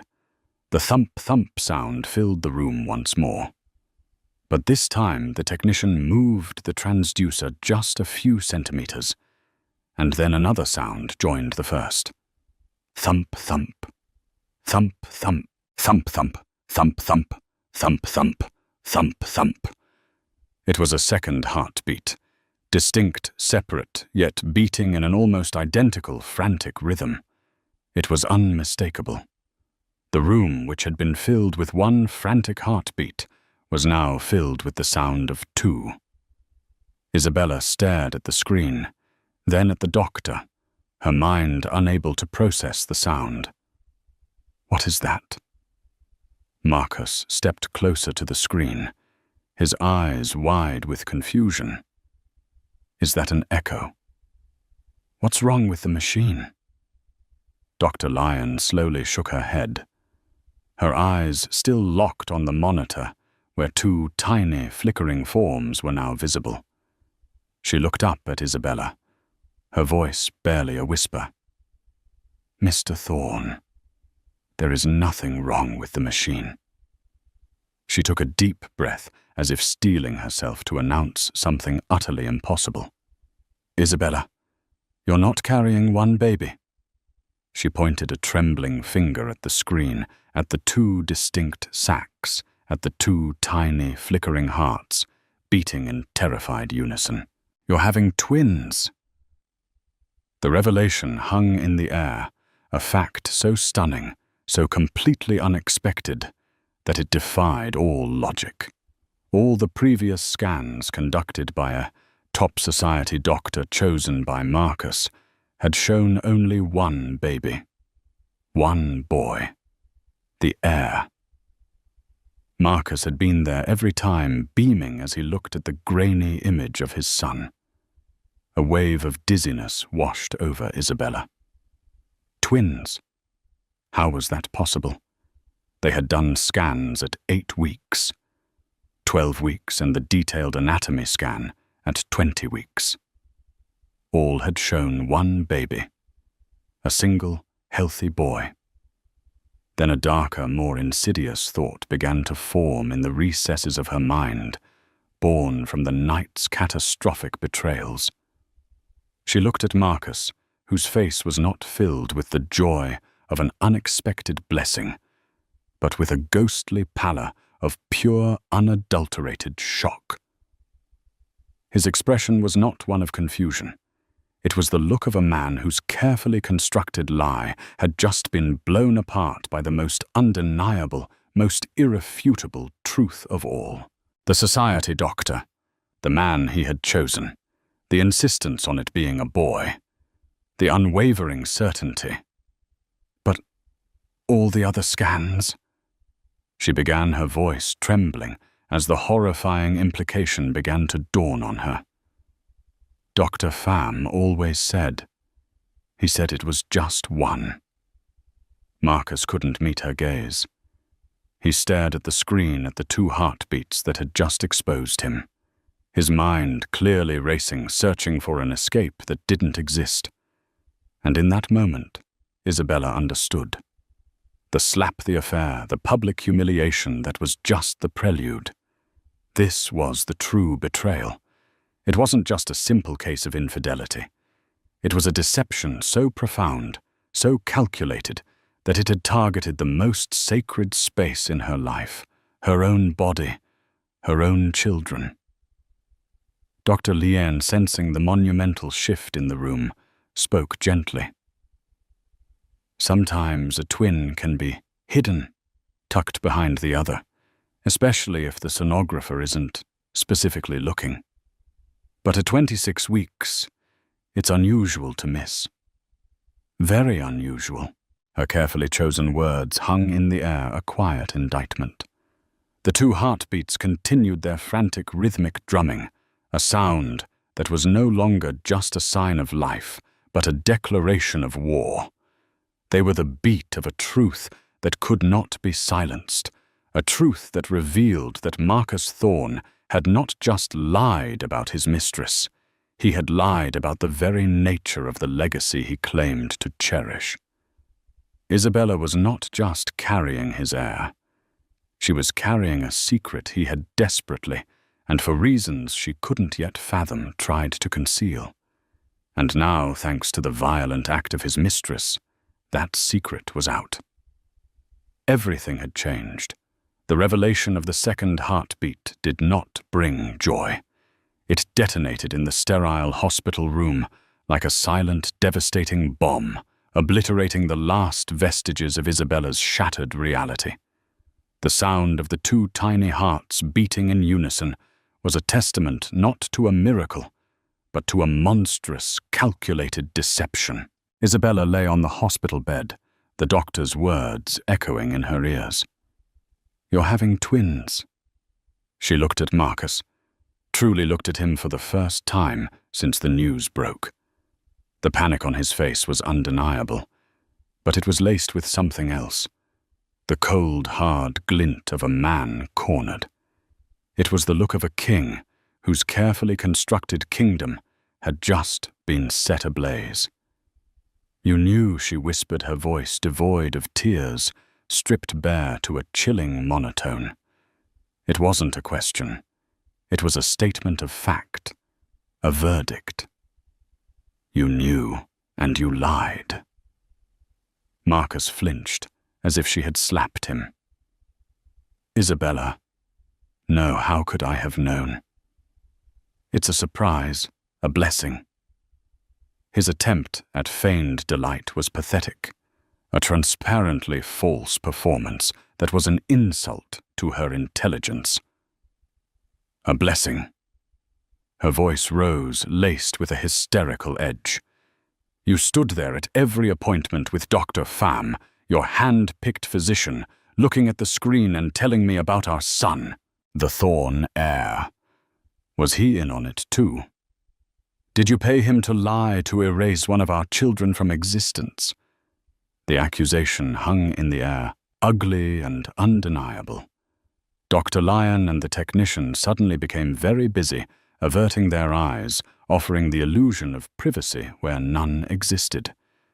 "That's a crazy accusation," Marcus stammered, running a hand through his perfectly styled hair, messing it for the first time all night. Why would I do that? Why would I hide one of my own children? I don't know. Isabella's voice cracked the raw pain finally breaking through her shock. Maybe one was a boy and one was a girl, and you only wanted the boy. Maybe you have some sick, twisted reason. I can't even begin to imagine. But you knew. Your shock wasn't surprise, Marcus. It was the terror of being caught. The 2 heartbeats still thumping steadily from the monitor served as a relentless rhythmic jury. Thump, thump, thump, thump. Guilty. Guilty. Before Marcus could formulate another lie, the door opened and his father, Arthur Thorne, swept in. The patriarch's face was a thundercloud of controlled rage. He had clearly been briefed. He took in the scene, Isabella pale and trembling with fury on the bed, Marcus cornered and sweating, the damning image still frozen on the ultrasound screen. Arthur's gaze fell on his son, and the disappointment in his eyes was so profound it was almost a physical force. I have just had a very enlightening conversation with the hospital administrator, he said, his voice dangerously calm. And I took the liberty of placing a call to your Dr. Pham. A very nervous man, Dr. Pham. It seems his records from your last scan have been misplaced. Marcus visibly paled. The unspoken threat was clear. The Thorne family's reach was long, and a doctor who participated in such a fraud would have his career destroyed. Father, this is a misunderstanding. Marcus began, his voice pleading. Silence, Arthur commanded, and Marcus, for all his billions and his power, obeyed like a chastened child. Arthur walked to Isabella's bedside. His expression softened as he looked at her, a flicker of genuine compassion in his hardened eyes. Isabella, he said gently, I am profoundly sorry for the humiliation you suffered tonight and for this unforgivable deception. Whatever my son has done, the Thorne family will not abandon you or your children. He glanced at the monitor, a flicker of wonder crossing his face at the sight of the 2 distinct forms. 2 potential heirs. He then turned his full attention back to Marcus, his voice dropping to a low growl. You will tell me why. You will tell me why you would deny your own blood. Now. Trapped between his furious father and his devastated wife, Marcus finally broke. The lies, the bravado, the carefully maintained facade. It all crumbled. He slumped into the chair in the corner, his head in his hands. It was complicated, he mumbled.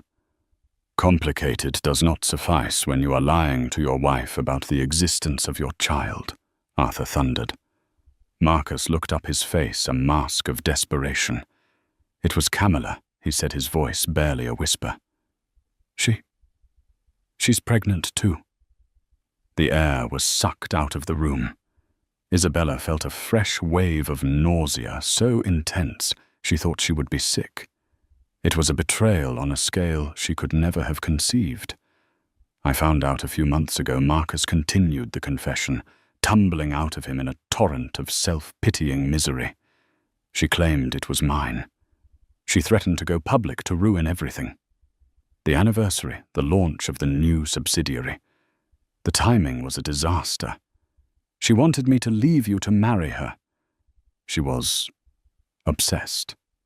And your solution was to lie to everyone Arthur demanded. I was buying time. Marcus insisted, standing up, pacing like a caged animal.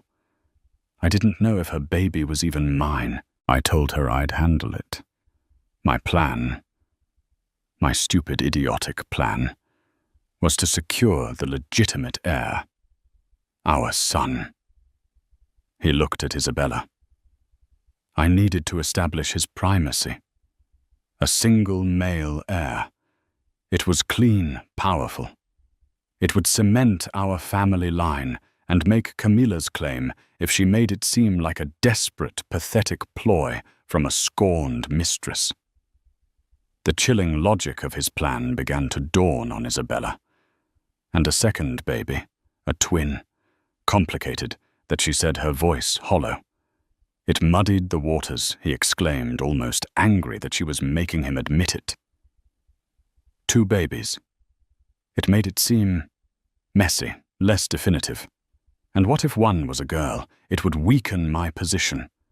I told Farm to just focus on the boy, to omit the other one from the official reports, just for a little while. I was going to reveal the surprise twin later after Camilla's situation was neutralized. I swear it, Isabella. I would never have denied our child forever.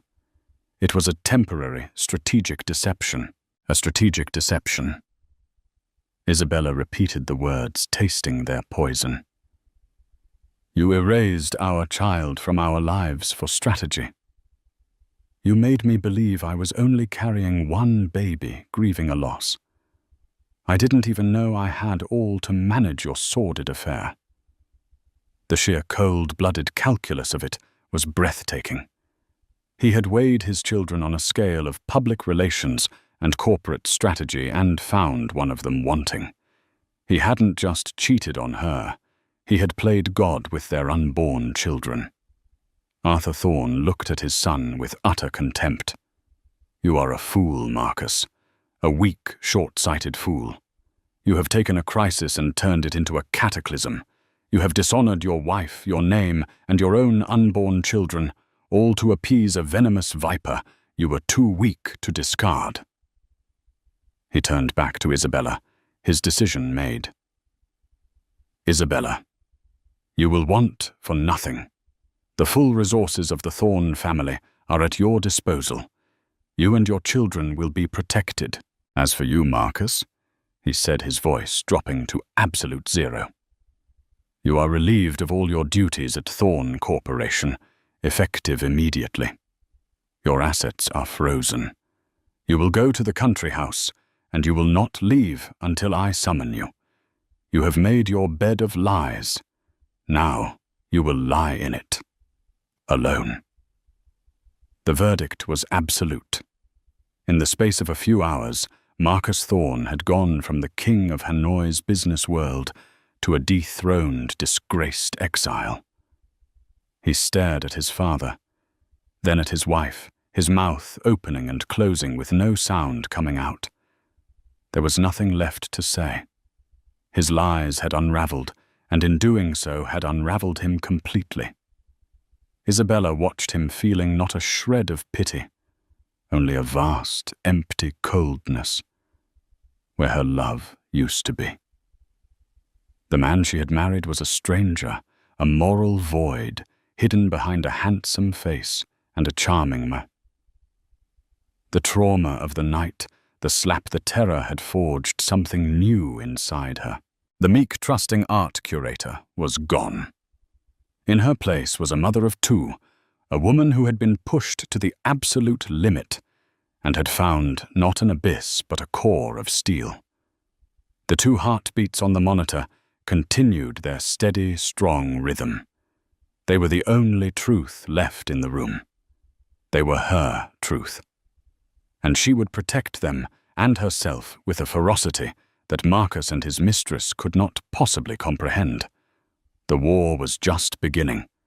The week that followed was a cocoon of enforced tranquility and simmering rage. Isabella remained at the FV hospital not just for medical reasons, but for sanctuary. Her suite was transformed into a command center, a fortress from which she would plan her counter-offensive.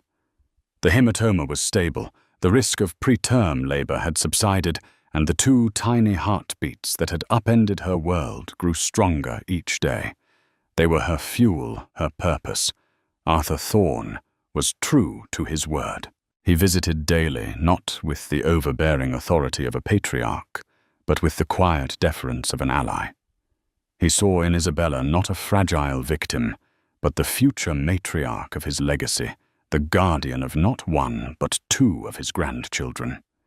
He provided her with the best legal team in Vietnam, a group of sharp, merciless lawyers who specialized in high-stakes divorces. "Spare no expense," Arthur had told them in Isabella's presence. "I want this handled with the subtlety of a guillotine, clean, final, and entirely in Ms. Isabella's favor." Marcus was gone, banished to a remote thorn estate in the highlands of Darlat. His name was scrubbed from the corporate website his office cleared out. The official story, meticulously crafted by Arthur's PR team, was that Marcus had stepped down for personal health reasons to focus on his family during a difficult pregnancy. The story was just plausible enough to quell the rampant speculation. But the real story, the one whispered in the boardrooms and elite social circles, was that the king had been ruthlessly deposed. Camilla Tran was also dealt with. Arthur's investigators had worked with surgical precision. They uncovered her own web of debts and deceit. The pregnancy, she claimed, it was real. But a discreetly obtained DNA test from a coffee cup she'd used at a cafe proved what Arthur had suspected: the baby wasn't Marcus's. It belonged to a married Singaporean businessman she had been seeing concurrently. Armed with this proof, Arthur's lawyers presented her with a simple, non-negotiable choice: disappear quietly, with a modest one-time settlement and a signed NDA, or face public exposure fraud charges and the unmitigated wrath of the Thorne family. Camilla, a pragmatist above all else, took the deal and vanished from the Hanoi social scene as quickly as she had appeared. But for Isabella, these victories were peripheral. Her focus was singular. It wasn't about revenge on Camilla, or even about punishing Marcus anymore. It was about reclaiming her narrative and securing an unassailable future for her children. During her days in the hospital, she began to change. The soft, deferential woman who had once organized art exhibitions was replaced by a shrewd, calculating strategist. She devoured the financial reports her lawyers brought her, learning about trust funds, share allocations, and corporate governance. She had once loved Marcus for his charm and ambition. Now she studied the architecture of the empire he had built, not with admiration, but with the critical eye of a conqueror. Her gambit when she finally revealed it to her lawyers and a stunned but impressed Arthur Thorne was audacious. "I don't want a simple divorce settlement," she announced one afternoon, her voice clear and steady. The hospital suite was bathed in the soft afternoon light, and she was propped up in bed, surrounded by financial documents looking more like a CEO than a patient. "I don't want cash or property or alimony." Her lead lawyer, a formidable woman named Ms. Vi, raised an eyebrow. Ms. Isabella, given the circumstances, the infidelity, the public assault, the staggering fraud regarding the children, you are entitled to one of the largest settlements in this country's history. "A settlement makes me a pensioner of the Thorne family," Isabella stated calmly. "It makes me a wealthy victim. I have no interest in being a victim." She looked directly at Arthur. Marcus's shares in Thorne Corporation, his voting rights, his seat on the board. I want them transferred to a trust that I control as the sole trustee for the benefit of my children. Arthur stared at her, his expression unreadable. Ms. Vi's jaw practically dropped. Isabella was not asking for a piece of the pie. She was demanding control of the bakery. "He will never agree to that," Miss Vi said. "That's his identity, his life's work." "He will agree," Isabella said, with chilling certainty.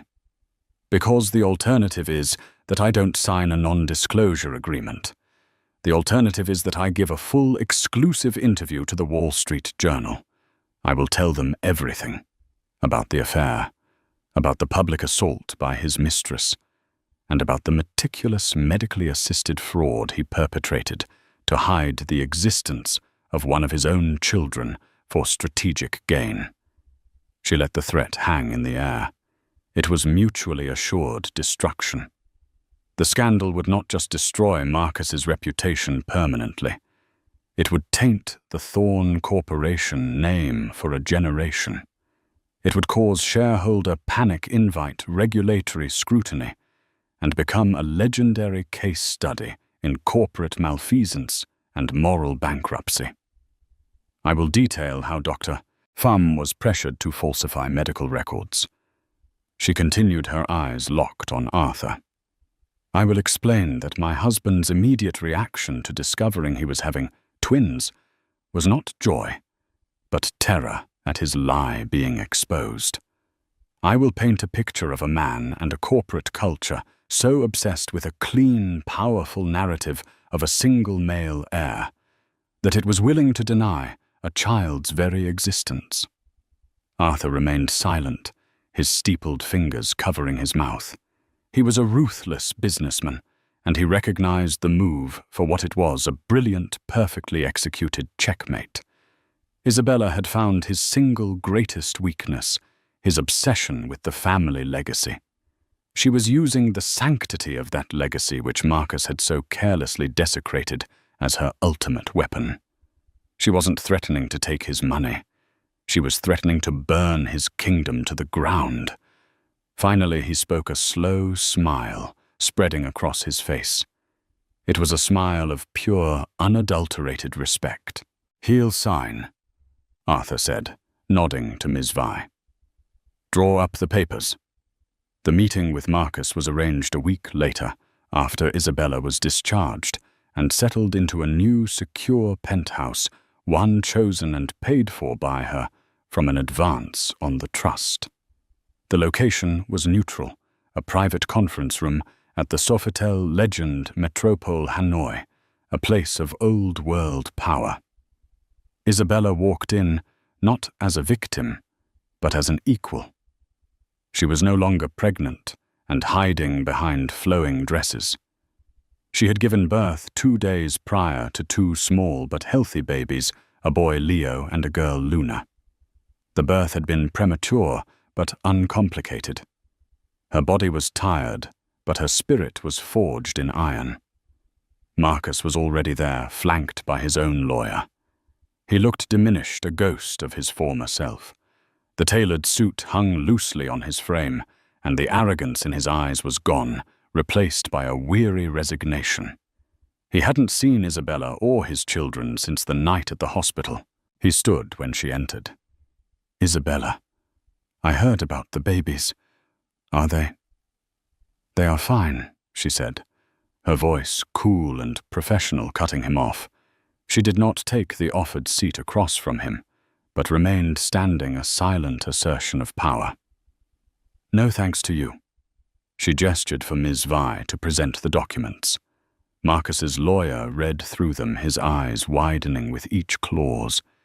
He leaned over and whispered frantically to his client. Marcus just shook his head, a broken man. This is everything," he whispered, looking at Isabella.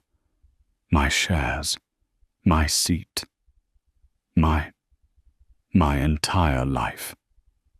"You have a life," Isabella retorted, her voice sharp as glass.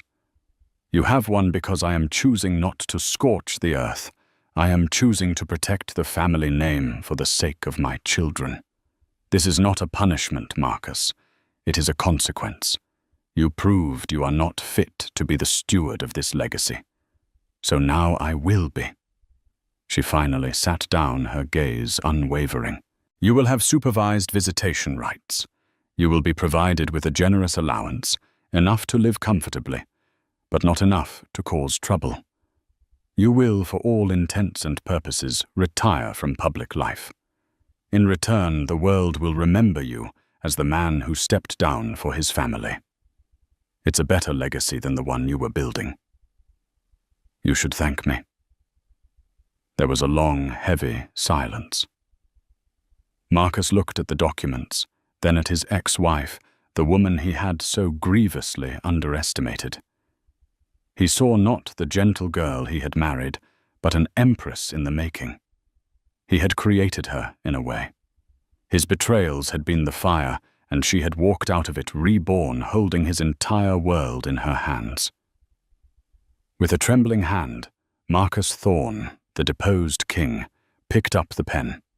He signed away his power, his company, and his future, all to the steady, silent rhythm of 2 tiny heartbeats he had once tried to erase. The Empress's gambit had succeeded, and so the story of the slap that shocked Hanoi's elite took its final stunning turn. It was never just about a mistress's fury or a husband's infidelity. It was about a deception that ran to the very heart of a family and the quiet, unassuming wife who rose from the ashes of public humiliation to seize control of an empire. Isabella Thorne, once a footnote in her husband's story, became the author of her own rewriting her destiny, not with tears, but with shrewd intelligence and the unyielding power of a mother's love.